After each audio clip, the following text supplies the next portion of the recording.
Game one is an absolute corker. Two teams that could not be closely matched, and they are the Roosters and the Storm, both sitting in the top four, and both teams pretty much unchanged from the week before. Collins named at the 8, while Ria Hargreaves, of course, did miss out last week, but was named in the squad, so he's officially in the 8 jersey this time. Still no Kyle Flanagan, though. He is named in the reserves. Could potentially be bumped into the squad last minute. Who knows? Ryan Hall has just had his judiciary as well and managed to have his charge overturned. As for the Storm, they are pretty much unchanged, just the big miss of Cameron Munster in the 6th shirt. Jack scores from 14 into 6. Hines moves from fullback into the 14 shirt, and Ryan Pappenhausen back into the fullback jersey. How are you thinking this one goes, mate? Mate, it is a cracking way to start off round, what are we? Round 14 already. Crikey. Tell you what, post-COVID, it's gone quick. Yeah, look, this is tough. With how Lockie Lamb played last week, I don't think we're going to see Flanagan. First real game in about 2 years. In the 7, thought he played a fantastic game, a great support role there for Luke Keary. That combination will only get better as the season kind of pushes its way towards the finals. The forward pack still looking as good as ever. I called it last week. I said Lomax anytime try scorer. Again, I got the sides wrong. So at this point, I don't even know if I'm going to bother trying to tell you which side is going to be which, because apparently I don't know how to do that. But the Thursday Night King was at it again. Got you the 875 multi last week for Thursday night football. Look, it's going to be tough. It's going to be really tough for both sides. No Cameron Munster for the Storm. That's a huge loss. It's not discrediting Riley Jacks, a Canadian international, a very good player in his own right, but he's not Cameron Munster. He's not the game changer that Munster can and will be. I would not be surprised if we see Nico Hines come into the 6 and Jacks going back into the 14 to then potentially have Dale Finucane come off at about the 65th minute mark and see Hines go into that roaming lock role that is starting to very quickly become a huge factor in the NRL. In terms of a tip, well, you can go the $2.70 outsiders in the Storm, knowing that they don't have their hooker, or their gun hooker. They still have a wombat that's happy to burrow around from dummy half. And you know that you don't have their number 6 against a team who can be targeted on their flanks. They do have Josh Morris back this week, which should help out with their defense on the right side. I hope I've got that right. Now that they don't have Tupanua and Orbison playing in the centres, but you would still have to imagine that they're going to target Ryan Hall's side because he hasn't had a great time defensively for the Roosters. Mate, I don't know. I'm going to let you take first dibs on this one because I'm honestly at a crossroads. I don't know. Oh, just throw me under that bus. Okay. All right then.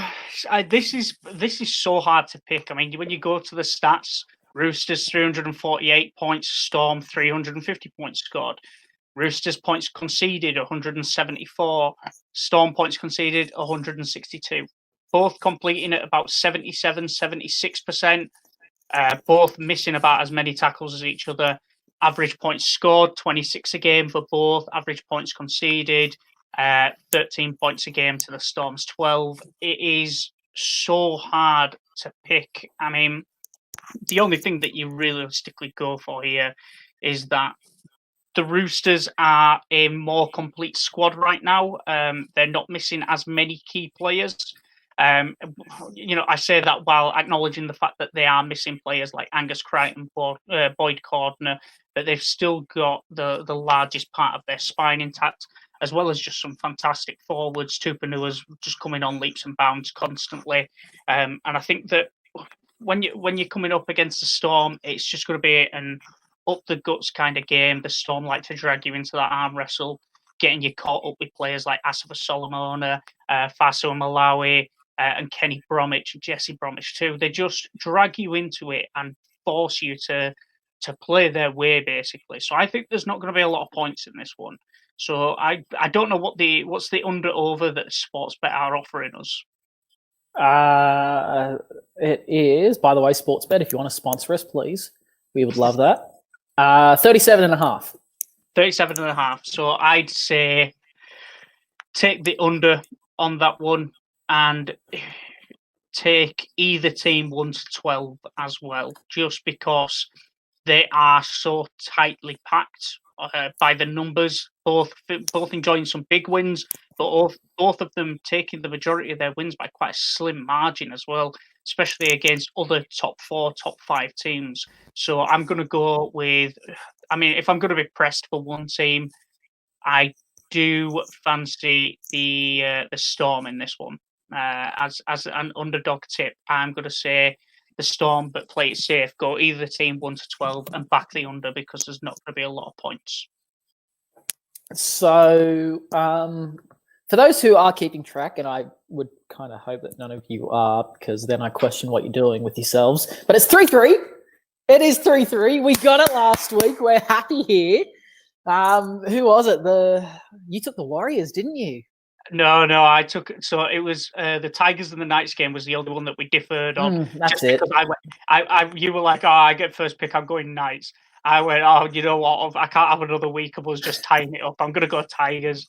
Did it for the meme. And the Tigers got royally spanked. I hope they brought the lube with them because otherwise that would have been painful. But yeah. Mate, the Tigers well and truly became the meme. Yeah. So, yeah. Yeah, look, I'm going the Roosters on this one. We're going different early on. As you said, the Roosters have the majority of their spine intact.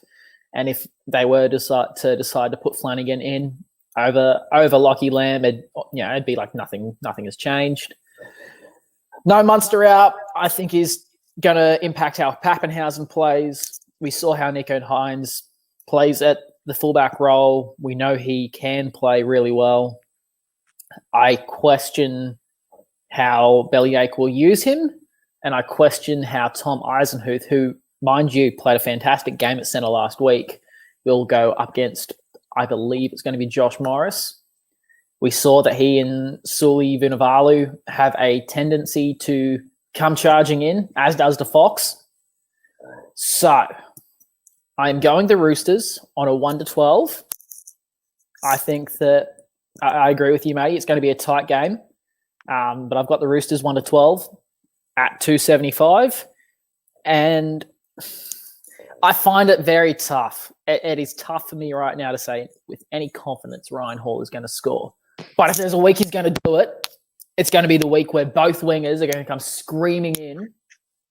And potentially, again, if the numbers line up right and if I have this right, coming up against Vunivalu, who is the right side winger for the Storm, going up against Hall on the left. If Sully charges in and Hall's just in the right spot, just a nice little lofted ball over the top, he'll go in the corner. He can get off the nudie run.